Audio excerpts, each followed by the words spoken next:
Coming up on Jerusalem Dateline, Israel declares it's defeated Hamas in Khan Yunis and is moving on to other targets. Mothers of IDF soldiers protest President Biden's policies at the American embassy. And Israeli military experts assess what needs to happen next in the war with Hamas. Plus, rabbis and Christian leaders walk the halls of Congress to raise bipartisan support for Israel. All this and more coming up on this edition of Jerusalem Dateline.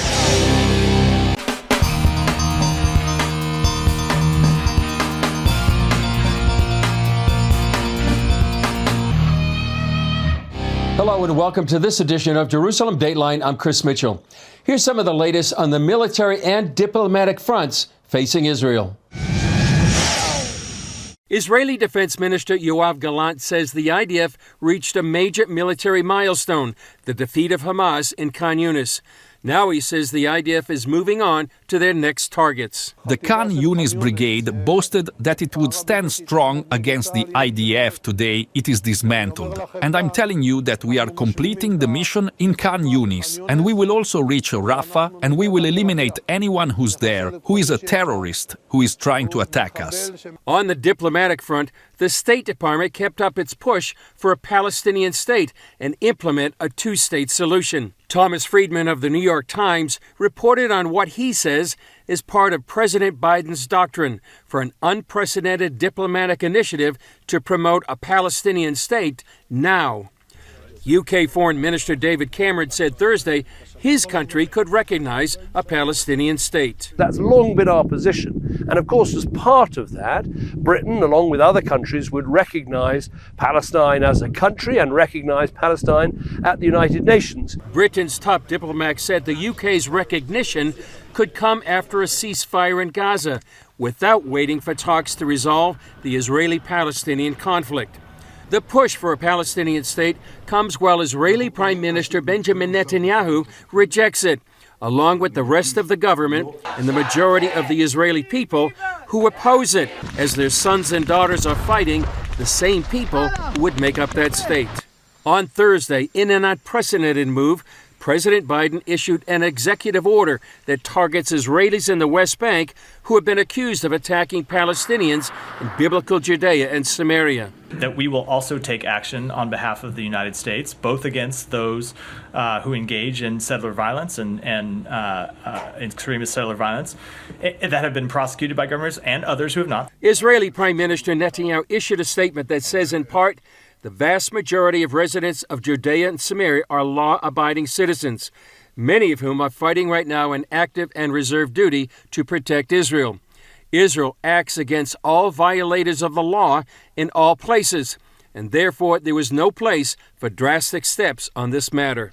The move came as Democratic voters are deeply split over Biden's conduct of the war, and he's losing support among Arab Americans, especially in Michigan, where he campaigned Thursday. Meanwhile, U.S. negotiators are pushing for a ceasefire that could release more hostages. It's terrible, okay, because in the last time we did a ceasefire, we lost a lot of soldiers after that. As the Biden administration presses Israel on a ceasefire and increasing humanitarian aid into Gaza, one key group is pushing back. Here's that story from the American Embassy in Jerusalem. The demonstration here in Jerusalem outside the U.S. Embassy is designed to send a message to President Biden and his administration by the mothers of IDF soldiers. I'm an American and an Israeli citizen, and I am here to ask of the American government to allow us and give us the backing to win this war. Winning this war that was forced upon us by Hamas and the Gazans. This is a war that is existential. These women, who have sons and daughters fighting to defeat Hamas, wrote to President Biden with three main appeals. Allow Israel to keep fighting until Hamas is defeated and the 136 hostages are freed. No further entry of humanitarian aid or fuel, which goes to Hamas and makes it stronger. Pressure Egypt to permit Gazans stuck in the war zone to voluntarily leave.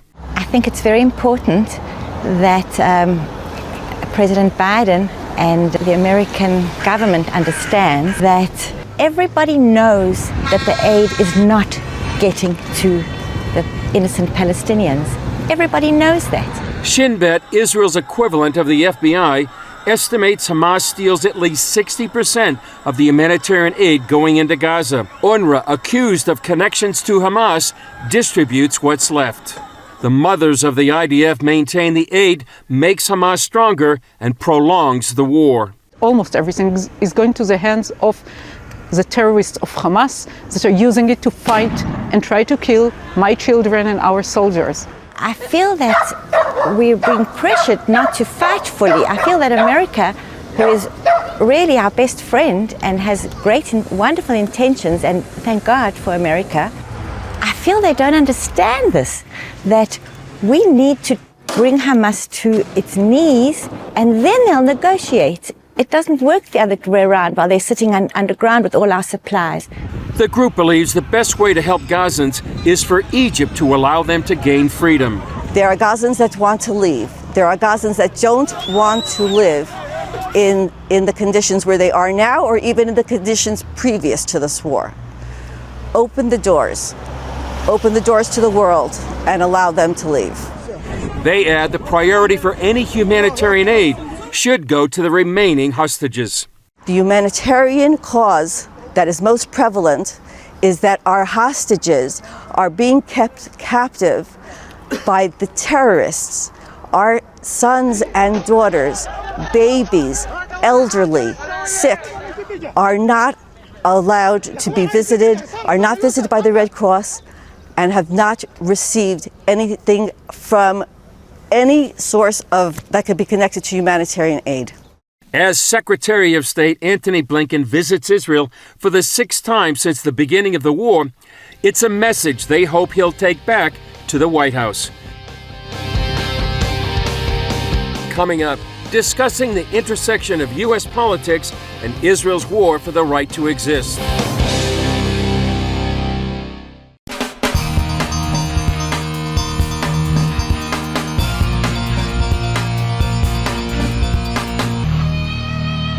Israel and the U.S. appear to have increasingly divergent approaches to how to proceed in the war with Hamas.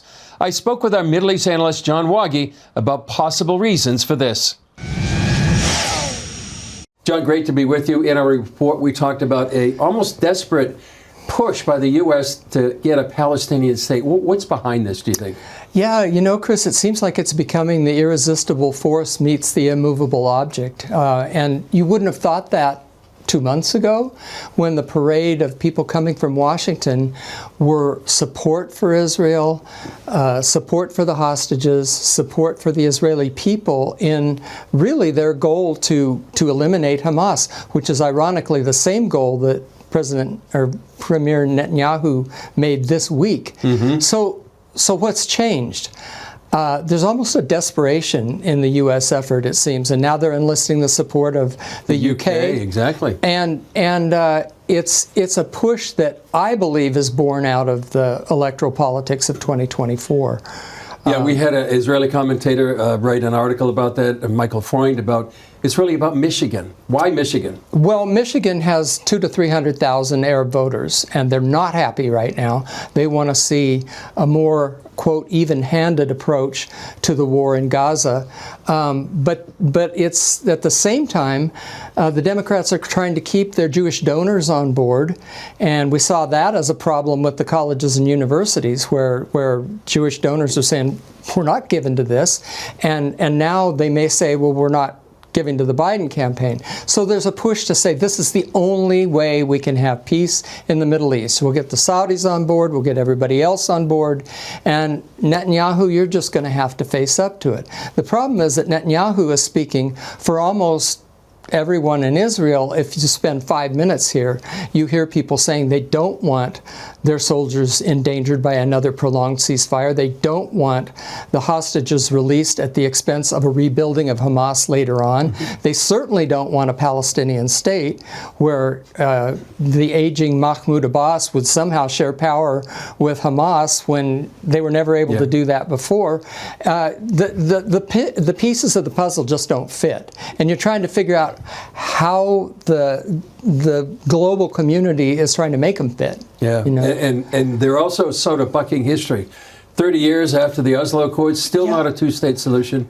And they're talking about a, quote, revitalized Palestinian Authority. Right. And for most Israelis, I think it's safe to say that Oslo is dead and buried for the most part. And I think many people are surprised it's being resurrected, especially now when the war is far from complete, even though Israel's had a few victories. Yeah, that's right. Well, John, we'll have to leave it there. We'll continue to watch this and see how Israel does in the face of this military and diplomatic pressure. Thanks. Right. A new Israeli security group seeks to change the national conversation about how the country needs to face its many threats and military challenges. Take a look. The Israel Defense Security Forum, founded by retired General Amir Avivi, called the conference together with Israel at war. We have the best analysts and people from all the society, including people who lost soldiers, commanders who have fought in Gaza, people who live in the surroundings of the north and the south who have been evacuated. They came to address four main issues. One is the military campaign. We're talking about the campaign and how to really reach the goals of war, eradicating Hamas completely, releasing the hostages. It's a crucial issue, it's a crucial discussion at the moment in the society, within the government and the army. Then of course reinforce the society because the IDF is winning big time. And people need to be, resolute and with a lot of assurance that we're going to do it. Second, what happens the day after the conflict? Everybody's talking about the day after. The day after will impact for generations. The decision making that will be done in this coming year about how will Gaza look the day after, the North, Lebanon, possibly Iran. These decisions will really shape the future of Israel, and it's a very, very crucial and important discussion which requires really a complete shift in the way Israel has thought about that in the last few decades. Third, how to avoid the divisions in the nation before October 7th. A society that was torn apart, huge discussions. Now we are united in the face of war, and really the big question is, how do we stay united? The day after, what kind of society, what DNA is needed for the Israeli society to really overcome all the challenges that we're going to have in the future. Fourth, keeping an eye on the big picture. This is not just a local war, it's a global war. It's a war of we see basically, a Chinese, Russian, Iranian front that has emerged in the Middle East. It's also impacting Africa and other regions with possible wars in the Pacific and in Europe. We need to see the big picture. Avivi says Israel is at an historic time. I think that what we're experiencing is a biblical moment that will really impact Israel for generations. The whole Israeli society will change. And I think that I'm saying to people, look, the war will be long, it will be hard. But this is a very special moment, and I see a bright future for Israel. But first, we need to win. Up next, speaking up for Israel and the Jewish people, American pastors and rabbis unite on Capitol Hill to help defeat Hamas.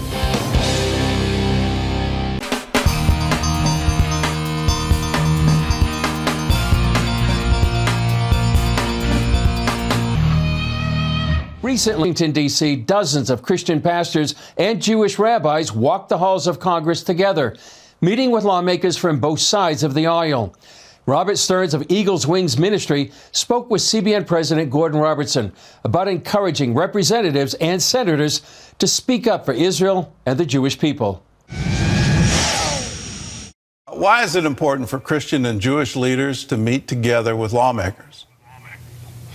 You know, Gordon, the issues facing Israel are not really isolated in any way to Israel itself. The battle that Israel is facing is a battle that affects the whole world. And the need for Christians to take a stand, an educated stand in this moment as never before.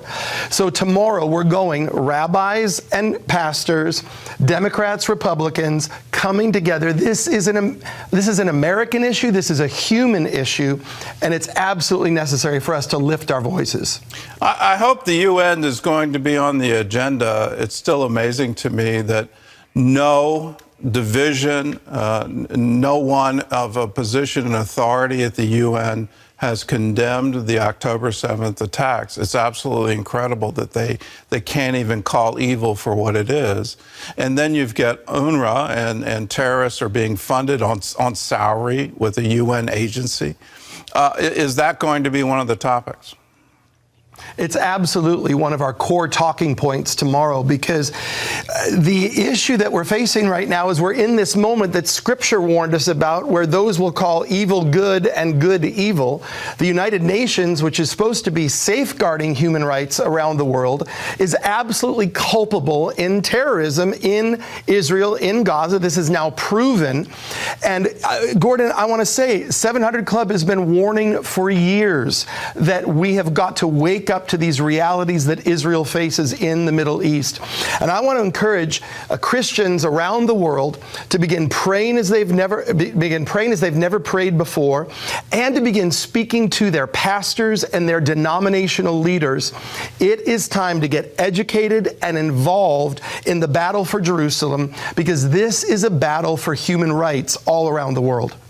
Let's talk about the State Department, because I'm concerned about some policies coming out of there. They didn't want the embassy to move to Jerusalem, and President Trump got around their objections. And now they're talking about a two-state solution. And in that talk, the Democrats are now saying they're going to make it part of their policy and part of the policy of the United States, and they're talking about legislation to do that. How do you view that proposal? Is that even possible on the ground today? Listen, Israel accepted a two-state solution from the very beginning. The Palestinians have been offered a two-state solution even prior to 1948. The Israelis have accepted this over and over again. The Palestinians have rejected this over and over again. The greater Arab world has rejected it. And now that you've got a radicalized population in Gaza, funded by Iran, supported going through Qatar, how are we supposed to think when you've educated a generation of children in Jew hatred, when you've educated a generation of children telling them that Israel is going to be wiped off the face of the map and a global caliphate is going to be reinstated? How do we think that this is tending towards peace? The battle that Hamas is fighting is not a battle for a Palestinian state. It's not a battle for the Palestinian people or their future. It's a battle to establish a global caliphate. Israel is the little Satan. America is the big Satan. And so when we see this unbelievably obtuse thinking in the State Department, and Gordon, also in America's institutions of higher learning, it's absolutely terrifying. And this is why we have to follow the lead that the 700 Club has called us to for all these years. Don't just pray for the peace of Jerusalem. Get active, get educated, become an informed ambassador on behalf of what Israel is facing. How can our viewers help you in your meetings tomorrow? Well, first of all, obviously they can pray. Second of all, I'd ask them to call their pastors and say, Pastor, where are we standing on Israel? How do we support? Eagleswings.org, our website, constantly is putting out fresh information. And of course, your father was a part of our Day of Prayer for the Peace of Jerusalem when we launched all those years ago. This is the hour for all Christians to rise to our spiritual heritage, which is based there in Jerusalem, and become informed ambassadors on behalf of Israel and the Jewish people. Gordon, we are in a Bonhoeffer moment. Dietrich Bonhoeffer tried to rally the church in Germany as he saw the evil of Hitler arising, as he saw the storm clouds on the horizon. Bonhoeffer began to lift his voice, and Gordon, only 16% of the churches in Germany sided with Bonhoeffer and stood against the evil of Hitler. And we saw what happened. America must not repeat this mistake. This is our Bonhoeffer moment, and we need to rise to it. Absolutely. It's time for us to be the confessing church. That's what they named it. And our confession needs to be, yes, we stand with Israel.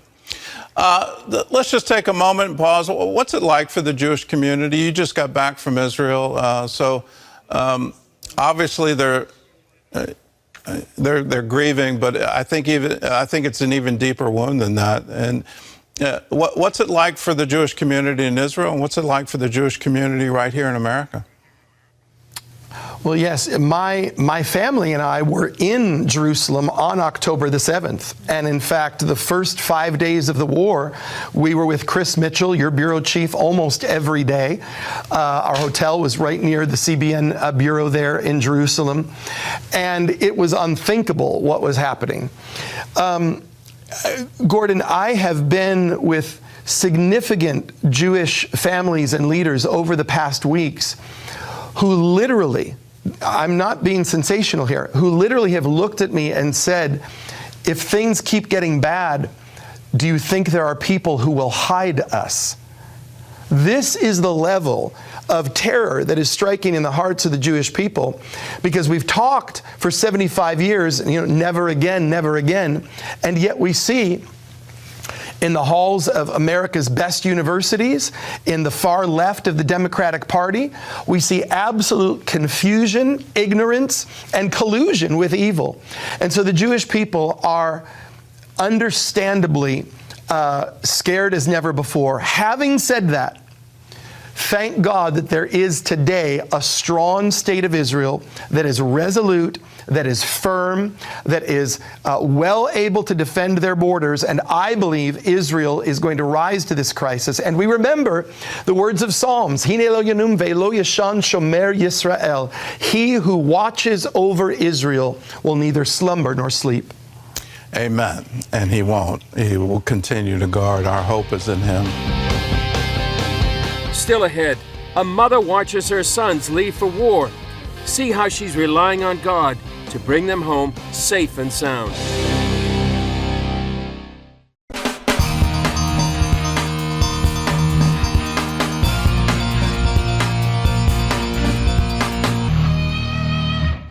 CBN Israel has been reaching out to single mothers for years, and among them are now mothers sending sons and daughters to war.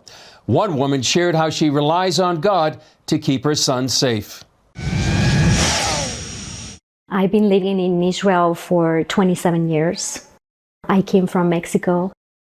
I have 2 children, 2 boys, who are in the army at this moment. One is 21, the other one is 23. I've been coming to these beautiful meetings that CBN make for 10 years. We love coming here. These events of Hanukkah and every event that CBN does is just like a breath for us as single moms. We go through things that are so difficult.